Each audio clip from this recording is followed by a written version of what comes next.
Keep in mind that solving related rates is not an easy task. Related rates is often a puzzle, and in that puzzle requires problem solving and critical thinking. Don't be surprised that you get stuck. So for this particular example, I'm going to purposely show a common mistake because mistakes are necessary in the problem solving process. It's the one thing that tells us that we can do better, or we might have to find a different approach in order to solve the problem.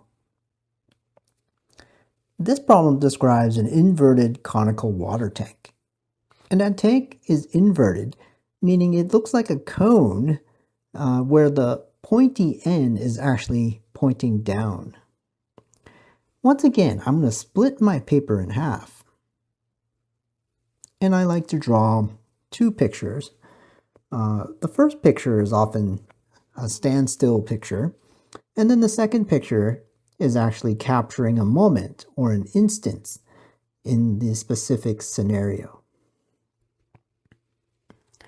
Now, reading the problem again, we know that the water is actually losing or draining out of the cone through a hole at the bottom.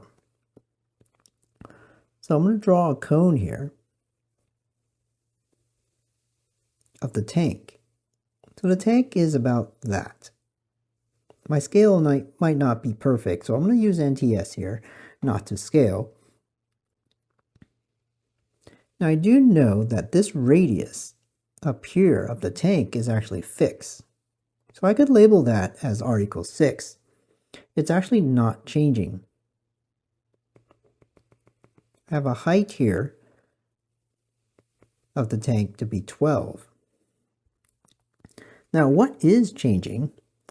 The changing is actually the depth of the water, or the amount of water that's in the tank. So if the depth was there, at the moment, at the specific moment we're interested in, I'm going to have to draw or replicate the same water tank over here. And I'm going to try to keep the same scale, so you have an idea that the water has been dripping.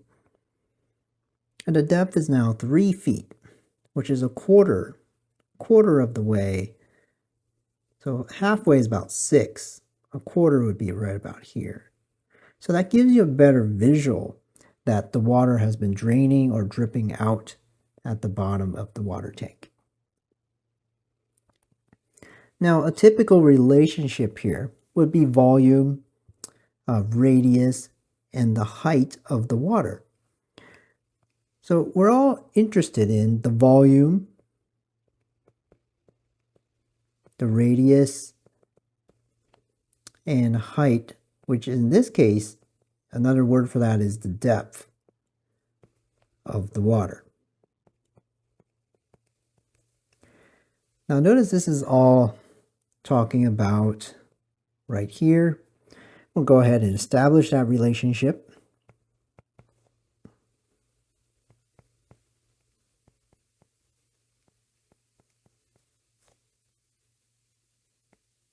And there it is.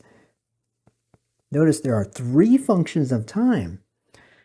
And a common mistake is to take this relationship and implicit differentiate this.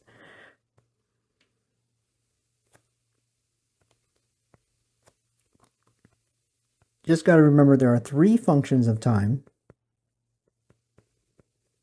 R is a function of time, H is a function of time, and the volume is a function of time. If you implicit differentiate this, you got to apply the product rule.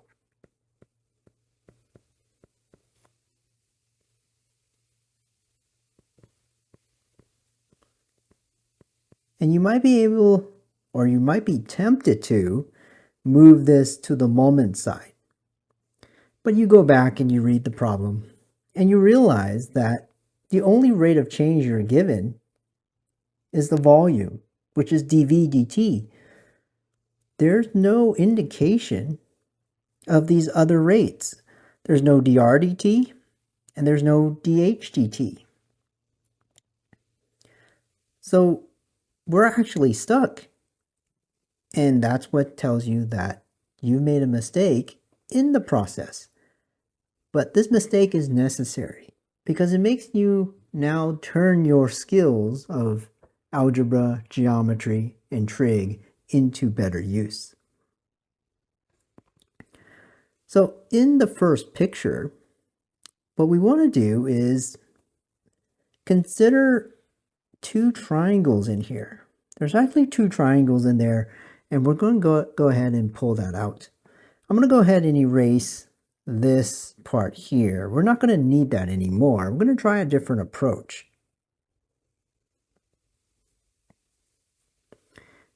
Now let's draw an additional picture. So I'm going to call this pic number 2 here.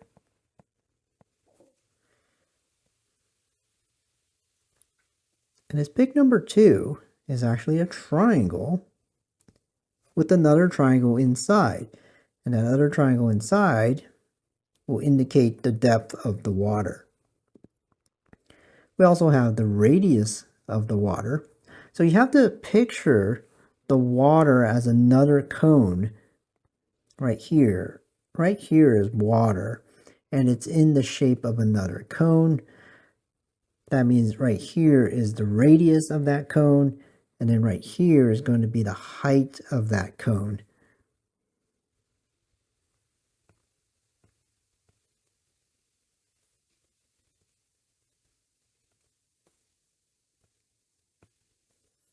Now this whole thing here is 12. This is 6. But right here, that's not 12. This is actually h. This is changing. We're going to use similar triangles and try to come up with a relationship. 6 is to 12, as that is equivalent to r over h. And now we know that r is equal to 1/2 times h. We're going to take this very, very useful information and substitute it here. This changes and simplifies our relationship.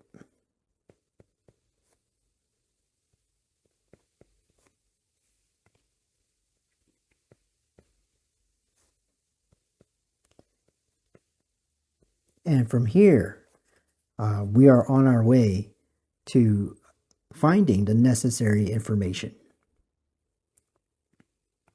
Let's simplify this relationship.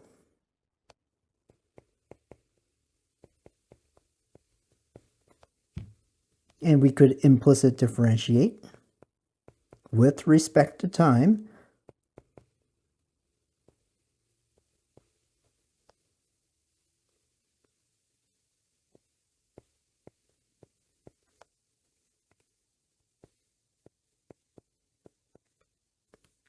And now we have related rates. What is this question asking again? What is the rate of change of the water depth when the water depth is 3 feet? So at the moment here, we have some things to know. H is actually 3 feet, or the depth of the water is 3 feet. Do we know dV dt? And the answer is yes. It's given in the problem. It is draining, so it's -2 cubic feet per second. Now what are we looking for? We want dH dt. So when I move this over to the moment side, let's go ahead and solve for dH dt.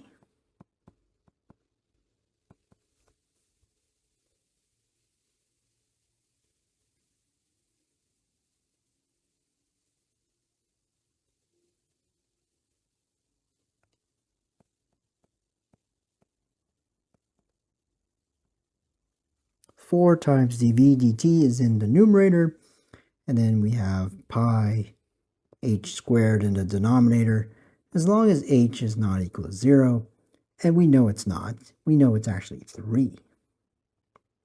Let's go ahead and simplify.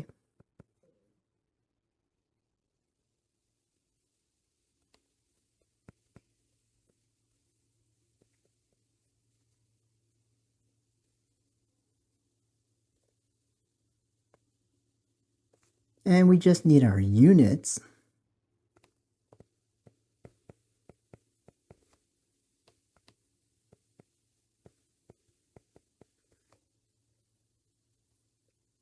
And what are our units? What is h measured in, and what is time measured in? H is measured in feet, and our time is measured in seconds. So it's got to be feet per second. I'll leave it to you to go ahead and write an interpretation of this problem. If you need to check your answer, please see the end of the handout. But I want you to write an attempt first. Go ahead and try to write your own interpretation of the problem.